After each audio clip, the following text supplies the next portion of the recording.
Hello everyone, আসসালামু আলাইকুম। আজকে আমি লতি দিয়ে ইলিশ মাছ দিয়ে রান্না করব। আমি ইলিশ মাছটাকে সুন্দর করে কেটে ধুয়ে নিয়েছি। এখন লবণ হলুদ দিয়ে আর তেল দিয়ে সুন্দর করে মেখে নেব। আমার মাখা হয়ে গেছে। এখন আমি 5 মিনিটের জন্য রেখে দেব। আমি চুলাতে কড়াই বসিয়ে দিয়ে পরিমাণ মতো তেলটা গরম করে নিয়েছি। এখন আমি মাছটা হালকা করে ভেজে নিব। ইলিশ মাছ বেশি কড়া করে ভাজলে ইলিশ মাছের স্বাদ নষ্ট হয়ে যায়।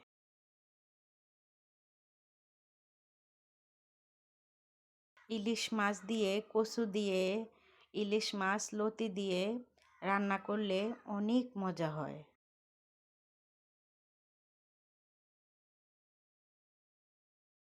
দেখেন আমার মাছটা এক পিঠ হয়ে গেছে। আমার মাছ ভাজা হয়ে গেছে। দেখেন আমি বেশি ভাজি নাই, আমি হালকা করে ভেজে এখন উঠিয়ে নেব।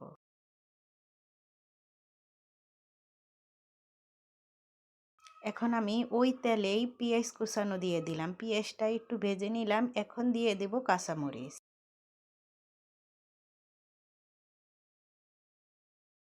কাঁচামরিচটা দিয়েও আমি একটু ভেজে নেব।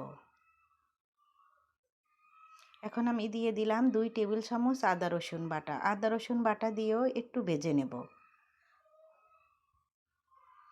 এখন আমি দিয়ে দিলাম স্বাদ মতো লবণ। আমি দিয়ে দিলাম 1 চামচ হলুদের গুঁড়া, 2 চামচ মরিচের গুঁড়া, 1 চামচ ধনিয়ার গুঁড়া দিয়ে আমি ভালো করে কষিয়ে নেওয়ার জন্য একটু পানি দিয়ে দিলাম। মশলা যত ভালো করে কষাবেন ততই তরকারির স্বাদ হয়। আর ইলিশ মাছের তো কথাই নাই, ইলিশ মাছে লবণ দিয়েও রান্না করলে অনেক মজা হয়। আমি এখন দিয়ে দিলাম লতিগুলা দিয়ে আমি ভালো করে কষিয়ে নেব। ইলিশ মাছের তরকারি আমার কাছে অনেক ভালো লাগে। ইলিশ মাছ, চিংড়ি মাছ, কিন্তু গোশ ভালো লাগে না আমার কাছে। গরুর গোশ, মুরগির গোশ এটা বেশি ভালো লাগে না আমার কাছে। দেশি মুরগিটা বেশি ভালো লাগে। দেশি মুরগি আমি পালি, আমি বিক্রি করি। দেশি মুরগির ডিমও বিক্রি করি। কেউ চাইলে আমাকে কমেন্ট করতে পারে নেওয়ার জন্য।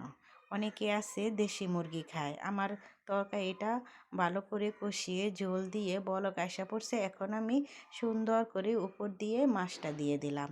মাছটা দেখেন কত লোভনীয় হয়েছে, তরকারিটাও অনেক লোভনীয় হয়েছে। আপনারা সবাই ভালো থাকেন। আল্লাহ।